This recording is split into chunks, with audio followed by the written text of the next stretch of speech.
We are back from the international break with a Game Week 4 early thoughts video. Now, in today's video, we're going to take a look at a wildcard Game Week 4 team, as well as look at the information to consider with the top transfers in and out of FPL right now. Take a glance at my personal team and how I might line up ahead of the Game Week 4 deadline, as well as look at the predicted points for the best players in FPL right now. So let's jump into another Fantasy Premier League video.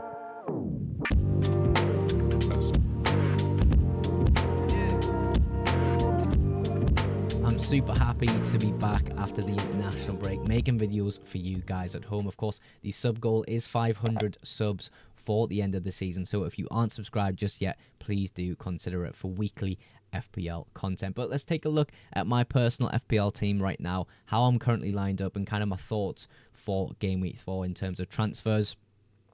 Overall, pretty solid team. There's no really urgent point of care needed in my squad. I suppose there's minutes risks here and there within the squad, which is a little bit worrying. It could turn into sort of a longer term issue. The likes of Rico Lewis, JOAO Pedro and Watkins, I would say, are the minutes risks in my team at the moment. We've obviously seen Watkins come off a little bit earlier than normal, but we found out he was nursing an injury from Game Week 1. JOAO Pedro obviously playing amazing for Brighton. I will go into more depth about JOAO Pedro and why I think he's possibly a minutes risk in the next section of the video, so watch out for that. And sort of Rico Lewis, I think we all know Rico Lewis's situation. Is Kyle Walker going to step in and play here and there? Because obviously Kyle Walker is such a quality player, but Rico Lewis has been playing amazing for City at the moment. Of course, when Kyle Walker came on the pitch the other day, Rico Lewis remained on the pitch, so that's always a good thing to consider. But yeah, the rotation between JOAO Pedro and Wissa on the bench there is really nice. Of course, JOAO Pedro having better fixtures in the next sort of two weeks, and then Wissa getting onto his more difficult fixtures in the next 2 weeks. So yeah, that rotation is going to work as expected in my opinion. But yeah, Salah captain, it could be any of sort of the big hitters in this team. There's always good options with the sort of draft I've went without Haaland in terms of captaincy, but it is on Salah at the moment. He's absolutely on fire, and I'm absolutely loving own him in the FPL. Of course, not owning Erling Haaland is a bit of a pain, but I'm hoping the boys in the team can keep up with Erling Haaland like they almost did last week. I only dropped 20,000 places in the world last game week without having Erling Haaland. I'm in the top 38,000 in the world right now, I believe. So yeah, overall thoughts of Game Week 4 and how I'm lining up. I will probably bank the transfer and move on, but if there's some real glaring issues that do pop up, of course, I will be addressing them in my team selection video later this week around Thursday. I thought we'd have a look at the top transferred in player in FPL right now, because there's sort of an interesting conversation going on about them. Of course, the fixtures coming up are pretty decent for JOAO Pedro. He's playing really well in that Brighton side and seems to be an important figure for the Brighton team. Of course, we have sort of 3 weeks of data here to consider. Sort of looking pretty decent on a data standpoint, even with just being 3 weeks in. And obviously passes the eye test greatly, in my opinion. I think his influence in that Brighton team is really superb. But sort of what to consider about JOAO Pedro, it would be his international duties. Is he going to be back in time for that Saturday match? Well, he plays on Wednesday. Now, obviously, it is a big time difference from UK time, so there's obviously that to consider as well. He's going to have to come back and adjust again to normal UK time. Sort of a midweek fixture, Wednesday, the 11th of September. And then obviously moving on to the Saturday game against Ipswich on the 14th. So I would say he's kind of got 2 to 3 days almost to recover from that Brazil match. Obviously, the flight back. Is he going to be available for training? Is he going to be available to start? Sort of, there's a lot of things to consider with JOAO Pedro now. And what I would say is, yes, he's important to this Brighton side, and yes, he is influencing play a lot. And I think he's such an important cog to that Brighton team. Can other people play his position though? I would say yes. And now, if he does need this rest and if he's not going to start, you've got the likes of Enciso and Ruta, who probably could do a pretty good job in JOAO Pedro's position. Of course, when Welbeck sometimes goes off for Brighton, JOAO Pedro does go up tops, and somebody else fills in sort of his position just in behind the striker in sort of the space around there. So there is players that can play in his position. Is he valued enough as a player for Brighton to just instantly start again? Is he going to be ready? I'm just not sure. It's a big thing to consider this game week, especially with so many people bringing him in this game week. Of course, I own him myself, and I think I'm leaning more towards just starting him at the moment, but it is a big risk at the moment in terms of his expected minutes. Is he going to be available for that Saturday game? That is the important question we need to find out before the Saturday deadline. So we covered the top transferred in player. Now we're going to look at the top transferred out player this game week. And I said this a few weeks ago. I was quite shocked at the amount of people that are transferring out Alexander Isak. Of course, he was very, very highly owned at the start of the season, sort of above 50%. I believe he was 64% owned at some point, but now dropping to around 43% ownership, with 535,000 managers transferring him out. The data is pretty decent for Isak over the first 3 weeks. Sort of what I would say is probably putting people off sort of Isak is the moment, or maybe the fixtures. Maybe it's a sort of a mixed bag of fixtures. He can perform in a lot of fixtures, Isak. I wouldn't say he's fixture proof, but I would say he's a very, very good footballer who can perform in a majority of his games this season. But maybe sort of it's the attitude towards Newcastle. Sort of there's not a lot of incomings came in the transfer window. Of course, Tonali is back, and that strengthens the side immensely.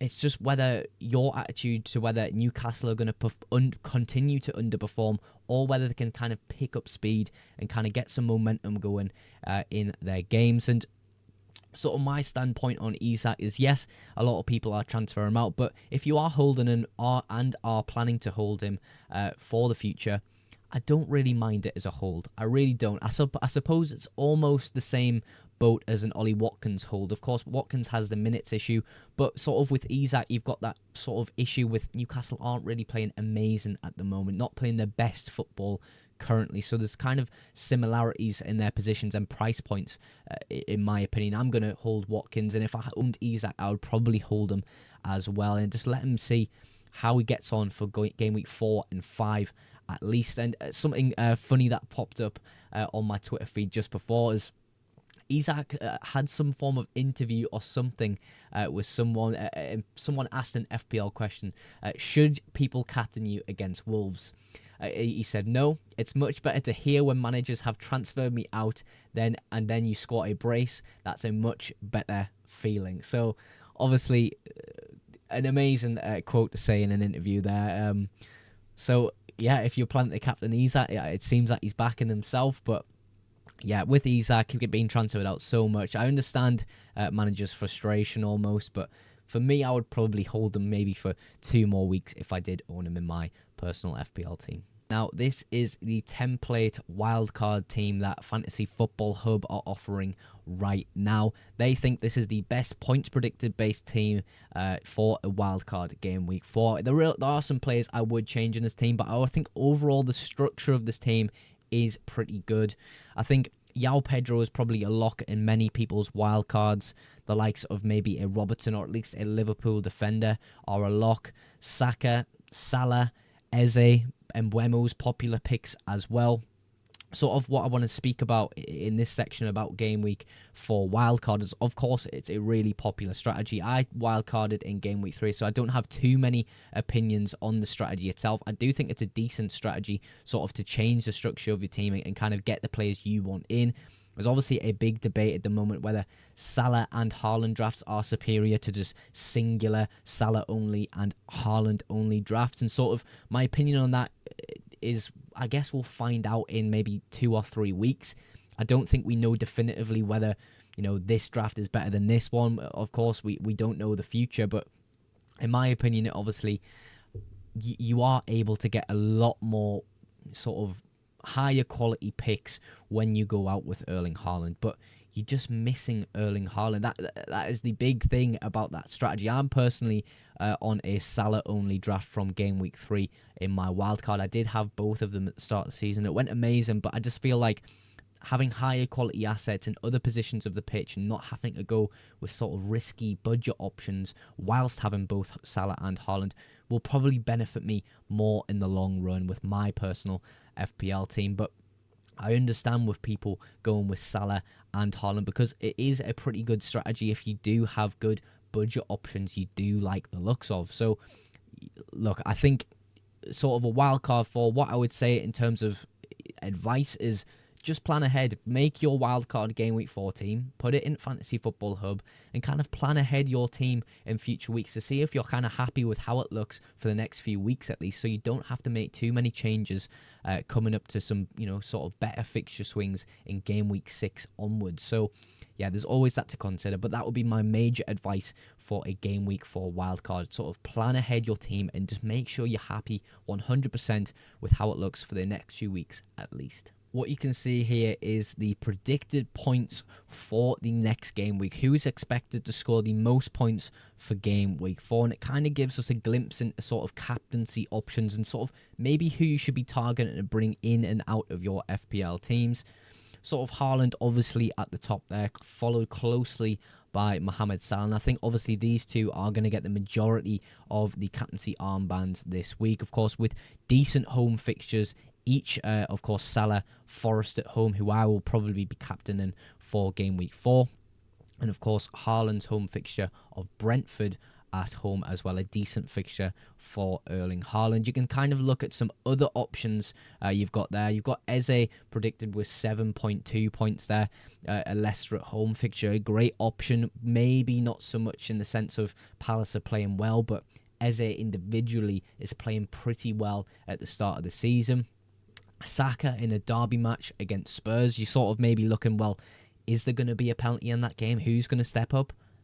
Saka is probably going to step up. Is he going to have an impact on the game that is greater than the likes of a Salah or Haaland this week? That's sort of a decision you have to make yourself. De Bruyne creeping up there as well was sort of a lower ownership than we've ever seen with De Bruyne. 11.1% ownership, of course, sharing that Brentford at home fixture with Erling Haaland.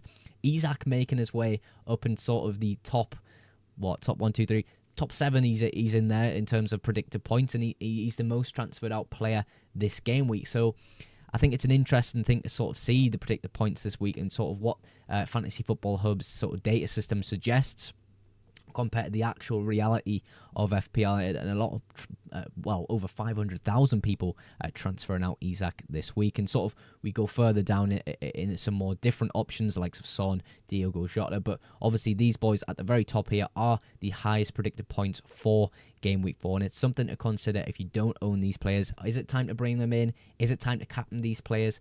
But obviously something just to consider for game week 4. As always, to outro the video, I want to give you guys at home a big thank you for supporting the FPL Mogs YouTube channel.